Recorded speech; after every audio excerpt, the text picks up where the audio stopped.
J'espère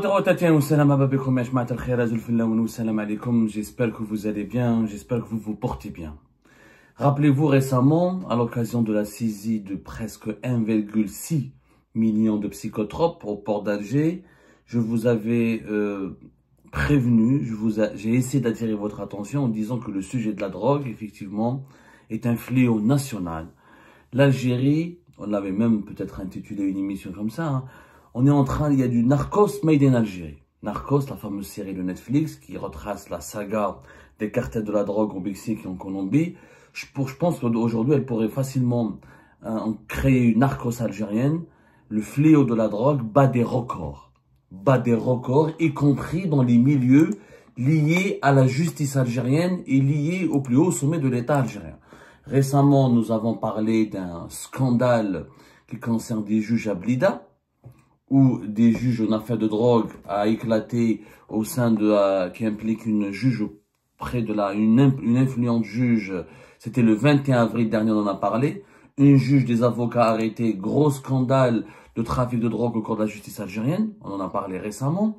Où des avocats, 4 avocats ont été arrêtés et une juge a été aussi interpellée pour une affaire de possession de 16 kg de cocaïne. Un réseau de trafiquants qui a été démantelé par la police judiciaire de la wilaya de Blida, qui ont composé essentiellement d'avocats et de magistrats.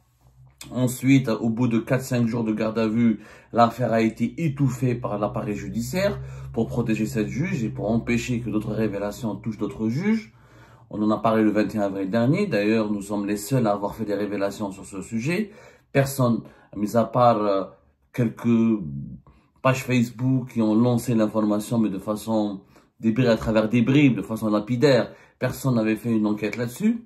Il y a eu des gardes à vue. Ensuite, il y a eu des placements sous contrôle judiciaire de 2 avocats seulement. 3 ou 2 autres avocats ont été libérés. La juge a été bénéficié d'une impunité flagrante et scandaleuse. Et plus personne n'a parlé de ce sujet. Aujourd'hui, nous allons vous révéler un autre scoop.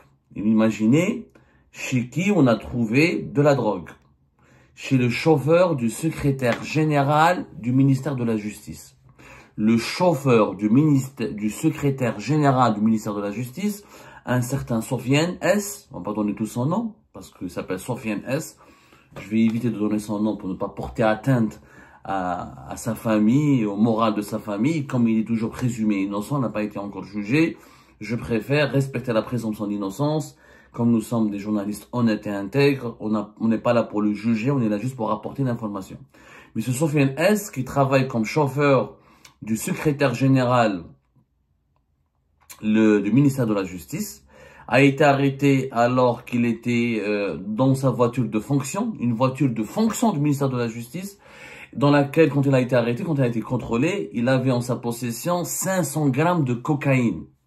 500 grammes de cocaïne dans une voiture de fonction du ministère de la Justice chez le chauffeur du secrétaire général du ministère de la Justice.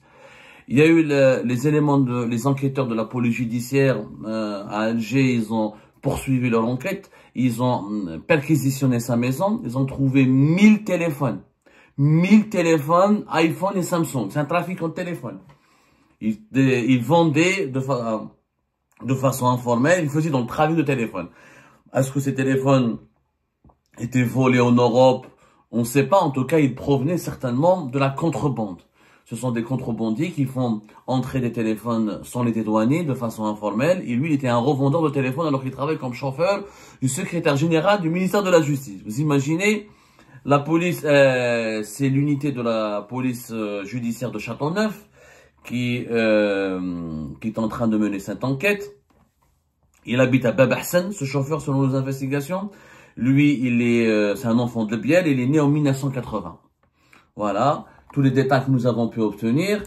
C'est tout simplement choquant que le chauffeur même du secrétaire général du ministère de la Justice est un trafiquant de drogue. Bon, 500 kilos de cocaïne, c'est pas, encore une fois, la cocaïne, c'est pas du cannabis, c'est pas du chiche, c'est pas du hashish, c'est pas du kiff, c'est une drogue dure et qui est extrêmement chère en Algérie. Elle est extrêmement chère, elle est extrêmement onéreuse. Donc 500 grammes, c'est une quantité, c'est pas un unique consommateur. les policiers, apparemment, d'après les sources sécuritaires à qui nous avons parlé, il est aussi revendeur de drogue. Il n'est pas uniquement un simple consommateur. Un trafiquant de drogue et de téléphone portable qui travaille auprès du deuxième homme qui dirige le ministère de la Justice, le secrétaire général du ministère de la Justice. Vous savez, c'est un poste prestigieux. C'est le deuxième, derrière le ministre, dans tous les ministères d'ailleurs, derrière le ministre, il y a le secrétaire général. Il y a le ministre, son directeur de cabinet, le secrétaire général. Le secrétaire général, il remplace quelquefois le ministre dans certaines de ses tâches. Il fait des visites sur le terrain, il organise l'agenda du ministre, il travaille, il coordonne entre le ministre et les différents directeurs centraux, entre le ministre et les différents responsables de la cour et les responsables de cour de justice à travers le pays. Il assiste, il peut remplacer le ministre dans des réunions du gouvernement, il peut participer au nom du ministre dans plusieurs conférences, dans plusieurs journées d'études. C'est le bras droit du ministre, du secrétaire général. Le secrétaire général d'un ministère, c'est vraiment de larges pouvoirs en Algérie. D'ailleurs, la majorité des ministres algériens ont été, dans leur vie, auparavant dans leur carrière, secrétaire général d'un ministère, ou aidé au secrétaire général d'un ministère. C'est quand même, c'est lui qui coordonne la préparation, la présentation et l'exécution du budget du ministère. Tout ce qui est finance passe par lui. C'est important quand même. Tout ce qui est commande publique pour l'ensemble du ministère. Il gère énormément de tâches assez stratégiques, Hachmar. Donc, il supervise toutes les activités du ministère avec le ministre. Donc, c'est un poste stratégique. Voilà, c'était son chauffeur. Donc, est-ce que cela, je ne dis pas que le secrétaire général du ministère de la Justice, il s'appelle Mohamed Erguez, est-ce qu'il est impliqué dans ce scandale de drogue? Je ne peux pas l'affirmer. Ça serait aller très vite en besogne, comme on dit. Ça, je ne peux pas l'affirmer. Mais je pense que la police de Châteauneuf, elle doit vraiment aller jusqu'au bout de l'enquête. Certainement, il a profité de ses accès au pouvoir, de son poste privilégié.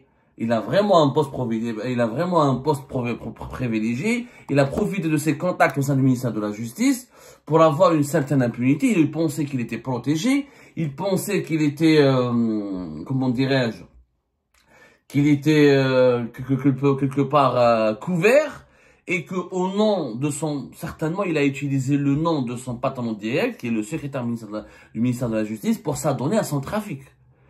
1000 téléphones, 500 grammes de cocaïne, et je ne sais pas quoi. La police judiciaire de Châteauneuf sont toujours en train de faire leur travail.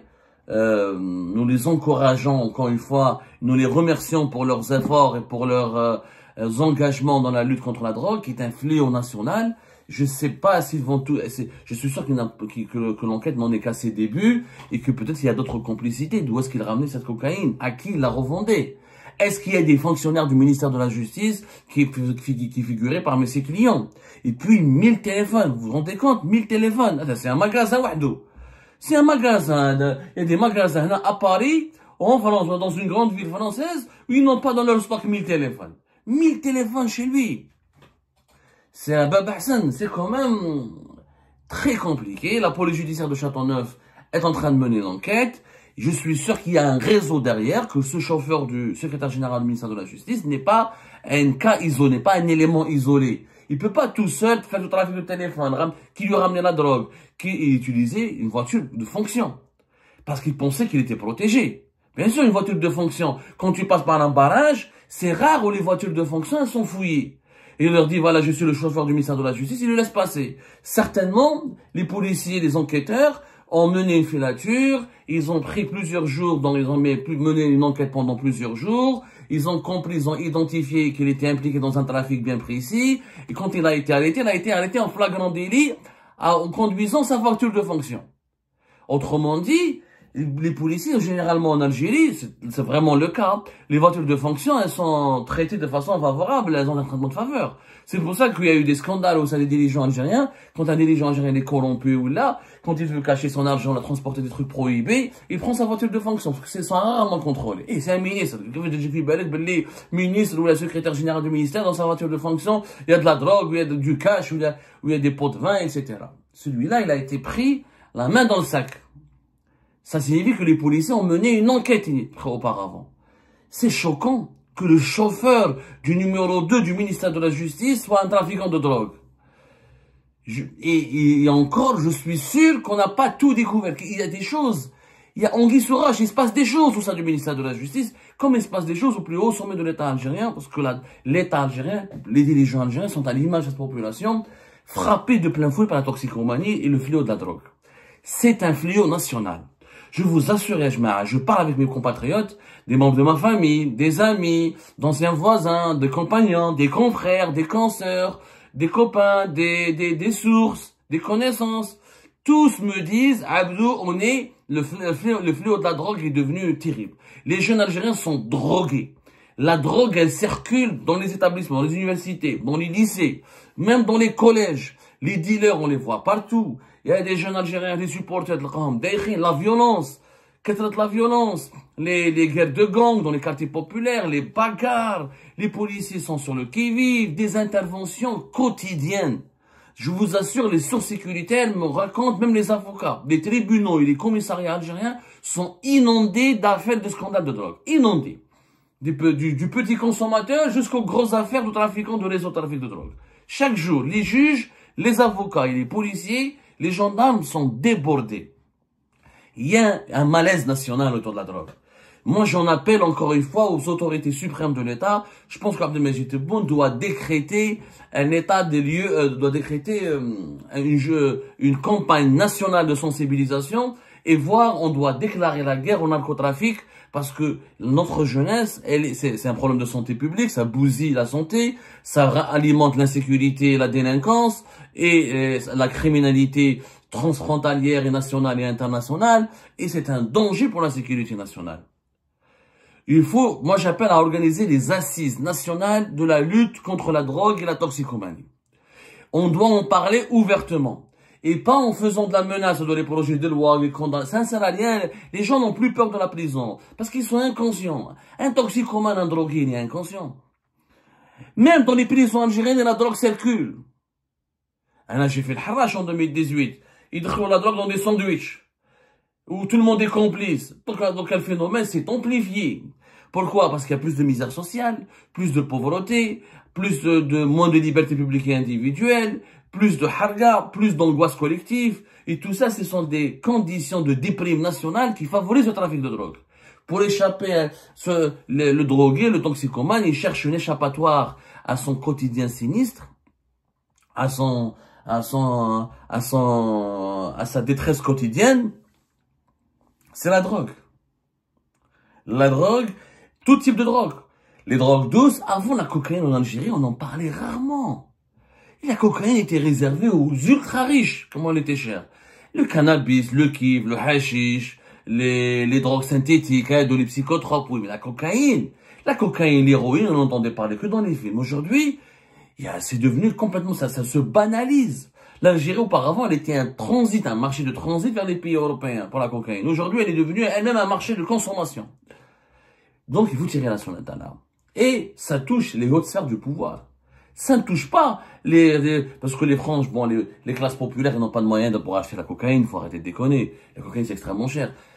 Des juges, des avocats, des chauffeurs de secrétaire général, des secrétaires généraux du ministère, et j'en passe. Là, on révèle uniquement ce qu'on sait, ce qu'on connaît. Et à l'autre face, la facette cachée de l'iceberg, il y a des réseaux de trafic, je suis sûr que c'est un chauffeur. Un chauffeur d'un haut dirigeant, c'est quelqu'un qui a des relations privilégiées avec les dirigeants. Généralement, les chauffeurs rentrent chez les familles, ils ont une proximité familiale, ils ont même une relation affective. Les dirigeants algériens font très attention au choix de leurs chauffeurs, les sélections de leurs chauffeurs. Attention, hein, le poste de chauffeur d'un ministre, d'un secrétaire général, d'un général, d'un président, d'un premier ministre, ça c'est des postes très clés. Parce qu'il y a des enquêtes d'habilitation, des fois là, les dirigeants algériens choisissent des gens et c'est de leur entourage proche. C'est des gens qui bénéficient de la confiance du dirigeant et de sa famille. Tu peux pas chauffeur d'un dirigeant algérien si tu n'as pas sa confiance. Donc, il y a eu confiance entre le secrétaire général du ministère de la Justice et ce chauffeur Sofiane S. Qui fait du trafic de cocaïne, de téléphone et de smartphone. Donc, il s'est basé sur cette confiance pour avoir quelques privilèges, pour avoir une certaine impunité qui lui a permis, pendant combien d'années, je ne sais pas quoi, de faire de s'adonner à un tel trafic de consommation et de revente et de commercialisation, de distribution de drogue. C'est une affaire extrêmement grave. J'appelle encore une fois les autorités algériennes à lancer un débat national sur le fléau de la drogue et son ampleur inédite au sein de la société comme au sein des sphères les plus élevées de l'État et les plus imperméables et les plus prestigieuses de l'établissement politique et militaire. Il faut absolument en parler. Maintenant, j'encourage encore une fois les éléments de la police judiciaire de Châteauneuf. J'espère qu'ils iront jusqu'au bout dans leur enquête. Nous les encourageons vivement. Et il faut mettre fin à toutes les impunités. Le trafic de drogue est une menace, notamment des drogues dures, contre la sécurité, la santé publique et la sécurité nationale. On ne doit pas badiner, on ne doit pas hésiter à se montrer très ferme dans cette guerre qu'il faut mener contre les narcotrafiquants.